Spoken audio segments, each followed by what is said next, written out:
The Legend of a Glass Mountain, 1966, Mr. Universe. The battle between Chet Yorton and 19-year-old Arnold Schwarzenegger.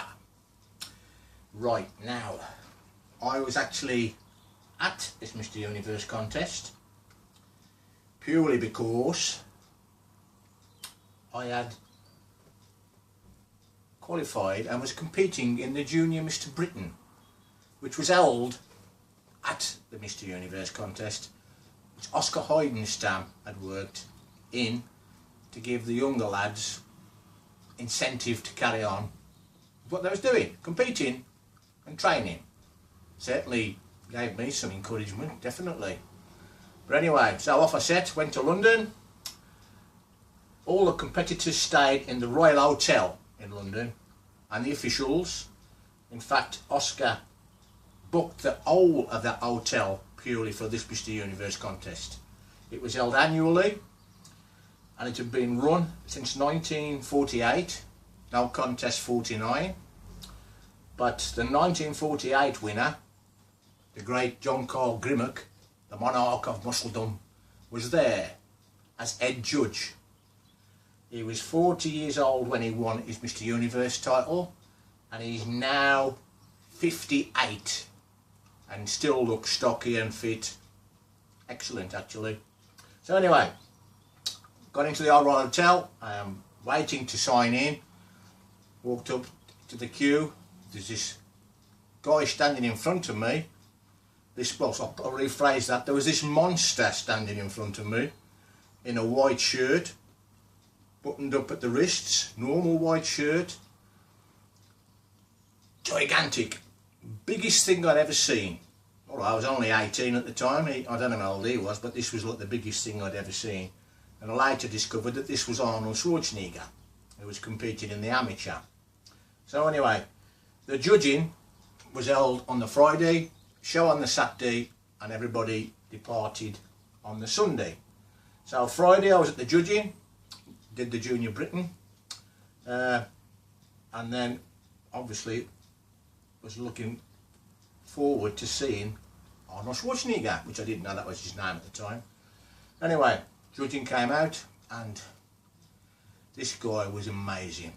Alright, his legs was weak, he was milk bottle white, his posing was good, but Chet Yorton had the tan, the conditioning, he was the finished product, definitely the finished product, whereas Arnold was the uncut diamond at this moment in time. But anyway, so the judging was done, what's it, and I did actually realise that he hadn't beat Chet Yorton, but anyway. So then, following day, went to the show, Victoria Palace in London, where they used to hold the black and white minstrel show. Again, it's used every year for the NABBY Universe on this particular Saturday. And so, did my little thing on the stage, did our thing, and then back into the audience quickly to see the show for the Mr. Universe. So, Class 1, amateur, which is where Arnold was in. Various guys came out, posed, good reception. Eventually, Arnold walks out. As he walked out, you could hear a pin drop. It was that quiet.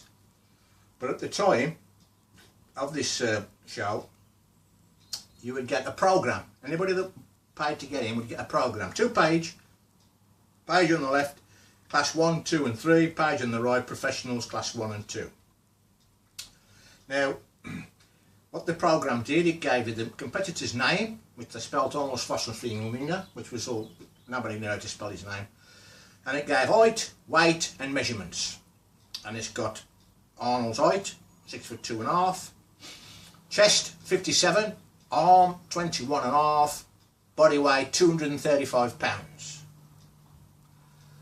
So I'm sat in the crowd, and then these people are reading this, and I'm going, what's this? 21.5-inch arm, 57-inch chest. This is a load of gobbledygook. And they just wouldn't have it, they wouldn't believe it. And I'm sitting there quite content thinking, you wait till you see him, you wait till you see him. So anyway, Arnold came out. As I say, he stood on the rostrum. You could hear a pin drop. Music started, Legend of the Glass Mountain. He did double biceps, and the place erupted to the point that the walls vibrated in the place. Arnold was gobsmacked, stunned, nearly fell off the rostrum in shock, and then corrected himself, and then he started they went absolutely crazy. And this, I realised then that this is the first time that he'd appeared in front of a UK audience. I mean, I've been to Germany and competed, like after that, 71 for instance, and the Germans aren't the same sort of crowd then, they're probably different now, as what our lot was, and they're really quite quiet, you know, but he was in shock. But it was an amazing thing, and in everybody's mind in that audience at the Victoria Palace, this was the man that was going to win. Not that he should have, but he was just so big and freaky. He was like the very first freaky physique to appear. Lots came after him, but it was amazing, absolutely amazing.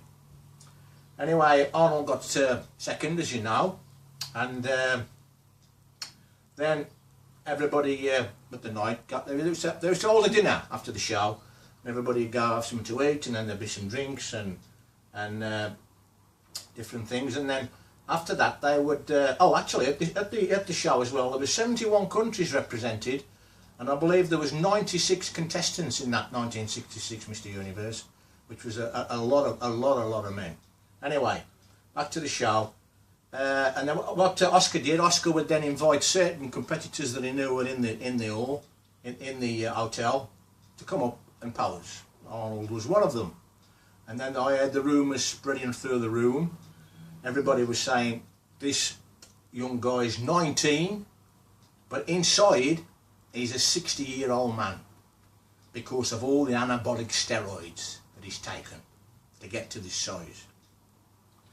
So, anyway, that would actually make Arnold now a very, very old man, wouldn't it? So he'd be like 130 if you had the two lots of lifetimes he's going to have had together. So anyway, Arnie was the man, and in everybody's eyes, amazing, absolutely amazing. Anyway, after that show, Arnie came back in 1967. He weighed 235 at this 1966 Universe. He weighed 245 at 67, and he won the amateur. Nobody could stop him. His legs were improved. He brought his legs up, and his calves, upper body couldn't really get much bigger, to be honest, size-wise, chest and arms, but he was the full package then. 1968, he came back. I think he was weighing 250. He won the Pro. 69, he came back again. He won the Pro again, and he beat Surgeon Bray in that one.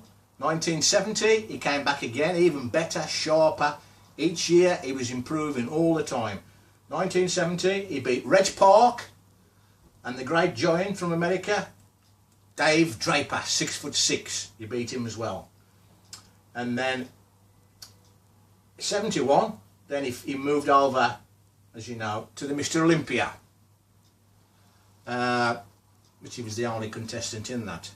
But that's a story in itself, because I actually competed in the 71 IFBB Mr. Europe in Essen in Germany, and this was 3 weeks before the Mr. Olympia, and Arnold was doing the guest spot at this show.